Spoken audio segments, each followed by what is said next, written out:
Hello student, I'm Leelam Chandrakar from department of zoology. आज की इस लेक्चर में हम कैंसर सेल के बारे में देखेंगे। ठीक है, तो सबसे पहले देखते हैं इंट्रोडक्शन।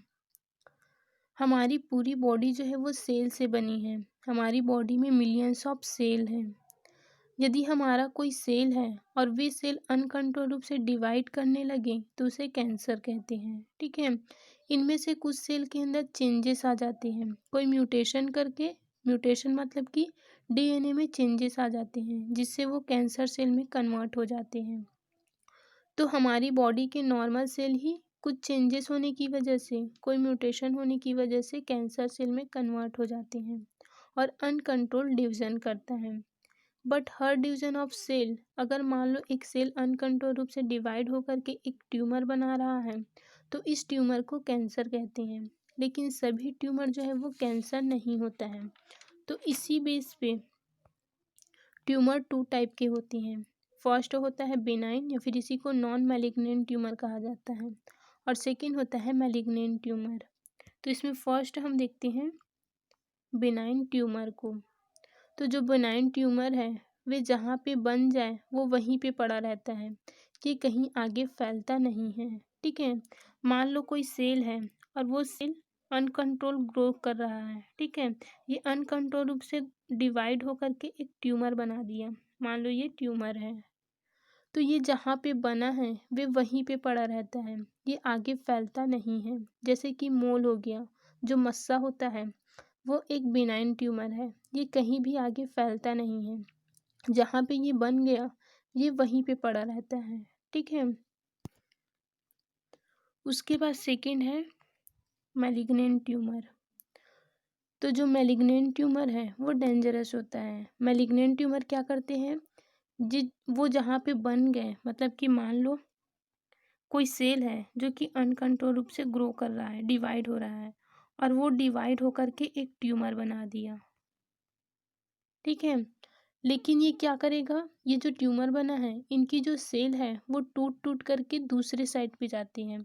मान लो यहाँ पे एक ब्लड वेसल्स है, तो इन ट्यूमर की जो सेल है वो टूट कर इन ब्लड वेसल्स में आने लगते हैं, और ये ब्लड के थ्रू किसी और साइड में, मान लो यहाँ पे ये एक और ट्यूमर बना रहा है। ठीक है, इसी प्रकार से ये किसी दूसरे ऑर्गन्स पे जा कर के और ट्यूमर बनाएगा। तो ये ट्यूमर जो है वो पूरी बॉडी में फैलते जाएंगे, इनको कैंसर सेल कहा जाता है। और इस स्टेज को मेटास्टेसिस कहा जाता है। मेटास्टेसिस का मतलब होता है ट्यूमर का अपने ओरिजिन स्थान से टूट टूट कर दूसरी जगह पर फैलना। ठीक है, तो इसको मैलिग्नेंट ट्यूमर कहा जाता है। उसके बाद है characteristics of cancer cell. Cancer cells की क्या क्या लक्षण हैं, क्या क्या कैरेक्टर्स हैं, उसको देखते हैं। ठीक है, तो इसमें फर्स्ट कैरेक्टर है इमोर्टलाइजेशन। तो कैंसर सेल इमोर्टलाइजेशन को दिखाती है।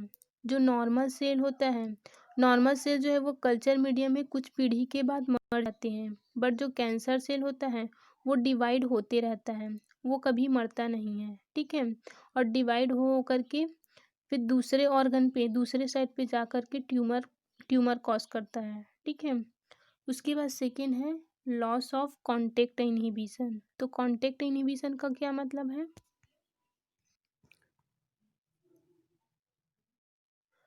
तो अगर एक नॉर्मल सेल्स को अगर आप लैब में लेके जाओगे और एक पेट्री डिश में न्यूट्रल मीडियम के अंदर अगर उबालने लगो तो जो नॉर्मल सेल है वो ग्रो करने लगता है। ठीक है, मान लो ये एक पेट्री डिश है और इस पेट्री डिश में आपने कोई सेल रखा और इसको न्यूट्रल मीडियम में अगर इसको उबालोगे तो ये जो सेल है वो ग्रो करने लगेगा इस प्रकार से।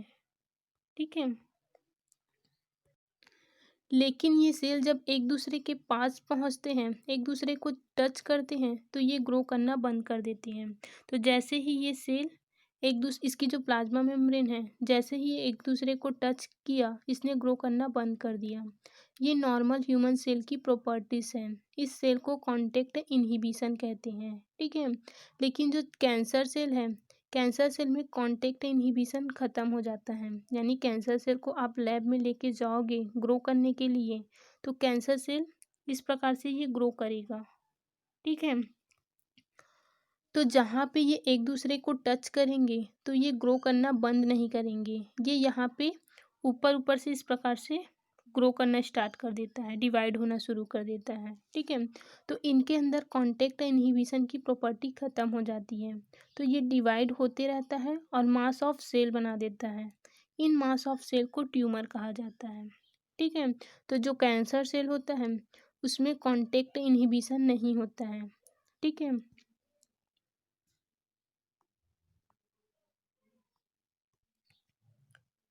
उसके बाद थर्ड कैरेक्टर्स है रेड्यूस्ड सेल्यूलर एधेशन, मतलब कि कोशिकीय खिंचाव में कमी। तो नॉर्मल सेल में एक ही समान सेल के बीच में खिंचाव पाया जाता है, जैसे कि लीवर की सेल लीवर सेल को और किडनी की जो सेल है वो किडनी सेल को आकर्षित करती है।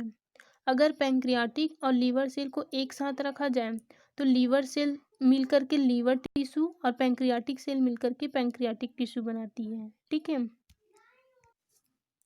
लेकिन कैंसर सेल में ये खिंचाव नहीं पाया जाता है। ठीक है, अगर दोनों ऑर्गन की कैंसर सेल को एक साथ रखा जाए तो दोनों एक साथ मिलकर विकसित होती है। यही कारण है कि कैंसर सेल किसी भी ऑर्गन को इन्फेक्ट कर सकती है। उसके बाद फोर्थ है इन्वेशन। कांटेक्ट और खिंचाव की कमी के कारण जो कैंसर सेल होती हैं वे अपने आप को अपनी पास वाली सेल से अलग कर लेती हैं और दूसरे टिश्यू और ऑर्गन पर चली जाती हैं। इस प्रोसेस को इन्वेशन कहा जाता है। ठीक है, ये इन्वेशन या तो प्लाज्मा मेम्ब्रेन में होने वाले चेंजेस या फिर कैंसर सेल द्वारा प्रोटीएज के सिक्रीशन के कारण होता है। ठीक है, उसके बाद फिफ्थ कैरेक्टर्स है लॉस ऑफ एनकरेज या फिर आधार की अनुपस्थिति। तो जो नॉर्मल सेल होती है उसका डिवीजन तभी होता है जब वे किसी स्थिर आधार से चिपकी होती है, बट कैंसर सेल स्वतंत्र अवस्था में भी डिवाइड हो सकती है। कैंसर सेल का ये प्रॉपर्टीज इसे नॉर्मल सेल से अलग होने में हेल्प करती है। ठीक है, तो ये हुआ इसका कैरेक्टर्स। उसके बाद देखते हैं क्लासिफिकेशन ऑफ कैंसर सेल या फिर टाइप्स ऑफ कैंसर सेल। तो किसी भी प्रकार के टिश्यू में कैंसर हो सकता है। टिश्यू चार प्रकार के होते हैं, तो एपिथेलियम टिश्यू का भी कैंसर हो सकता है, कनेक्टिव टिश्यू का भी कैंसर हो सकता है और मसल्स का भी कैंसर होता है। तो इसी की बेस पे ये डिफरेंट टाइप के होते हैं। तो इसमें फर्स्ट टाइप है कार्सिनोमा। कार्सिनोमा होता है कैंसर ऑफ एपिथेलियम सेल। अगर एपिथेलियम टिश्यू ग्रस्त हो जाए तो उसे कार्सिनोमा कहते हैं। जैसे कि लंग कैंसर हो गया, skin cancer, pancreatic cancer, stomach cancer, breast cancer, ये सब एपिथेलियम टिश्यू है। तो इसमें अगर कैंसर होता है तो इसको कार्सिनोमा कैंसर कहा जाता है। 85% कैंसर जो है वो कार्सिनोमा कैंसर होता है। उसके बाद सेकेंड टाइप है इसका सार्कोमा। तो मेसोडर्म से डिराइव्ड टिश्यू का कैंसर सार्कोमा होता है।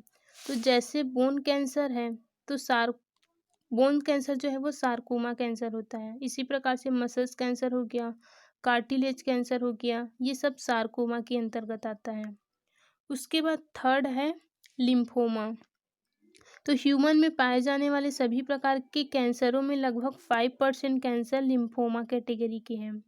इस प्रकार के कैंसर में लिम्फ ग्लैंड, स्प्लीन, लीवर और बोन मैरो के थ्रू लिम्फोसाइट्स का फॉर्मेशन जो है वो अधिक संख्या में होने लगता है। ठीक है, उसके बाद फोर्थ है ल्यूकेमिया। ब्लड हालांकि मेसोडर्म से डिराइव्ड है लेकिन ब्लड कैंसर को अलग से नाम दिया गया है, उसे कहा जाता है ल्यूकेमिया। इसमें क्या होता है, ब्लड का कोई भी शेष है उसका नंबर बढ़ने लग जाता है, जैसे कि WBC, या फिर बोन मैरो में जो सेल WBC बना रहा है उसमें अगर कैंसर हो गया तो WBC का नंबर बढ़ने लग जाता है। इसे ब्लड कैंसर या फिर ल्यूकेमिया कहा जाता है। उसके बाद है कॉसेस ऑफ कैंसर। कैंसर चाहे कोई भी कॉज करे उस कॉज को हम कार्सिनोजेन कहते हैं। ठीक है, carcinogen is cancer causing agent. Normal cell के पास एक जीन होता है जिसे हम प्रोटोऑन्कोजीन कहते हैं। कोई भी केमिकल मतलब कि जो कार्सिनोजेन है ये अलग अलग प्रकार के होते हैं। केमिकल भी हो सकता है, फिजिकल भी हो सकता है और बायोलॉजिकल भी हो सकता है। तो कोई भी कार्सिनोजेन जो इस जीन को इन जीन का म्यूटेशन कर दे, उनमें चेंज कर दे, मतलब कि कोई भी कार्सिनोजेन इस जीन को अगर ऑन्कोजीन में कन्वर्ट कर दे तो ये कैंसर सेल में कन्वर्ट हो जाता है। तो इसी के बेस पे कार्सिनोजेन जो है वो 3 टाइप के होते हैं। फर्स्ट होता है केमिकल एजेंट, सेकेंड होता है फिजिकल एजेंट और थर्ड होता है बायोलॉजिकल एजेंट। ठीक है, तो इसमें फर्स्ट हम देखेंगे केमिकल या फिर केमिकल एजेंट या फिर केमिकल कार्सिनोजेन को। तो इसके अंतर्गत ऐसे केमिकल पदार्थ आते हैं जो कि कैंसर कॉज करते हैं, जैसे कि टोबैको। तो जो टोबैको चबाने से जनरली माउथ का कैंसर होता है। इसके अलावा कैफीन, अल्कोहल, सिगरेट या फिर कोयले के जलने से जो पदार्थ उत्पन्न होते हैं वो भी कैंसर कॉज करते हैं। ठीक है, तो ये सब केमिकल कार्सिनोजेन के अंतर्गत आते हैं। उसके बाद सेकेंड है फिजिकल कार्सिनोजेन या फिर फिजिकल एजेंट। फिजिकल कार्सिनोजेन होती हैं जो कि फिजिकली उनके अंदर इतनी एनर्जी होती है कि वो हमारे डीएनए को ब्रेक डाउन करके हमारे प्रोटो ऑन्कोजीन को ऑन्कोजीन में कन्वर्ट कर दे। ठीक है, तो जनरली इसके अंतर्गत रेस आती है जैसे कि यूवी रेस या फिर एक्सरे। उसके बाद थर्ड है बायोलॉजिकल कार्सिनोजेन। तो इसके अंतर्गत अनेक प्रकार के वायरसेस आते हैं। ऐसे वायरस जो कि कैंसर कॉज करते हैं उन्हें ऑन्कोजेनिक वायरसेस कहा जाता है। इन वायरस के अंदर ऑन्कोजीन प्रेजेंट होते हैं। तो ये वायरस जब ह्यूमन सेल को अटैक करते हैं तो ये अपना वायरल ऑन्कोजीन ह्यूमन में डाल देते हैं, ह्यूमन सेल में डाल देते हैं। ठीक है, और वो सेल जो है वो कैंसर सेल में कन्वर्ट हो जाता है। इसका बहुत अच्छा एग्जाम्पल होता है ह्यूमन पैपिलोमा वायरस। उसके बाद है ट्रीटमेंट ऑफ कैंसर। वैसे तो कैंसर सिंपल डिसीज नहीं है, बट इसके ट्रीटमेंट के लिए कुछ तरीके होते हैं जैसे कि surgery, chemotherapy, radiation therapy, immunotherapy के थ्रू ट्रीट किया जाता है।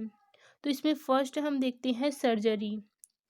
इसमें क्या होता है, मान लो यहाँ पे ट्यूमर है। ठीक है, कोई सेल है जो कि अनकंट्रोल रूप से डिवाइड हो गया है और ये ट्यूमर बना लिया, ट्यूमर कैंसर बना लिया। ठीक है, तो सर्जरी में क्या किया जाता है, इसमें चाकू की हेल्प से इन ट्यूमर को काट दिया जाता है। ठीक है, लेकिन सिर्फ फर्स्ट स्टेज में सर्जरी किया जा सकता है। मान लो आपके बॉडी में थर्ड स्टेज कैंसर है, हर जगह ट्यूमर है, तो हर जगह आप सर्जरी नहीं कर सकते। सो सर्जरी इज़ फर्स्ट स्टेप। ठीक है, फर्स्ट स्टेप में ही सर्जरी किया जा सकता है। उसके बाद सेकेंड है कीमोथेरेपी। कीमोथेरेपी क्या होता है, हमारे बॉडी में बहुत सारे सेल जो फास्ट ग्रो नहीं करते, जैसे कि मसल सेल्स हैं, मसल सेल कभी ग्रो नहीं करता, तो ऐसी ड्रग्स दी जाती है। तो जो कैंसर सेल है वो फास्ट ग्रोइंग होता है, तो वो उन ड्रग्स को खींच लेंगे, तो कैंसर सेल जो है वो मर जाएगा। लेकिन कैंसर सेल के अलावा भी हमारे बॉडी में कुछ सेल हैं जो फास्ट ग्रोइंग है, जैसे कि hair follicle cell. Hair follicle cell जो है वो फास्ट ग्रोइंग सेल है, जिसकी वजह से हमारी हेयर जो है वो बढ़ती है। इसी वजह से कैंसर पेशेंट की हेयर सारी की सारी उतर जाती है कीमोथेरेपी की वजह से, क्योंकि वो ड्रग्स जो कैंसर सेल को मार रही है वो उनकी हेयर फॉलिकल सेल को भी मार देती है। ठीक है, देन बोन मैरो भी स्टेम सेल्स है जो कि ब्लड सेल्स को बनाता है। तो कीमोथेरेपी से बोन मैरो डिप्रेशन आ जाता है, इसलिए कीमोथेरेपी जो है वो बहुत सोच समझ के दी जाती है। उसके बाद है थर्ड है इम्यूनोथेरेपी। हमारी बॉडी का इम्यून सिस्टम ज़्यादा स्ट्रांग हो जाए, इम्यून सिस्टम ज़्यादा स्ट्रांग होने से डिसीज़ धीरे फैलती है। ठीक है, कैंसर सेल्स को भी हमारा इम्यून सिस्टम जो है वो मारता है, उसके लिए कुछ इम्यून रिस्पॉन्स मॉडिफायर दिया जाता है। ठीक है, जो आपके इम्यून रिस्पॉन्स को बेटर कर देता है, जैसे कि अल्फा एंटेरॉन। ठीक है, उसके बाद फोर्थ है रेडिएशन थेरेपी। इसमें क्या किया जाता है, जो ट्यूमर है इसमें हाई इंटेंसिटी रे मारकर तोड़ा जाता है और बाकी साइड वाले टिश्यू को प्रोटेक्ट या फिर कवर कर दिया जाता है, ठीक है, ताकि बाकी जो नॉर्मल टिश्यू है वो डैमेज ना हो। जैसे कि गामा रे हो गया या फिर गामा रेज उन ट्यूमर पे मार दिया जाता है, ठीक है, लेकिन इसके बाद भी कुछ कुछ टिश्यू को डैमेज होने का खतरा रहता है, ठीक है। तो ये हुआ इसका ट्रीटमेंट।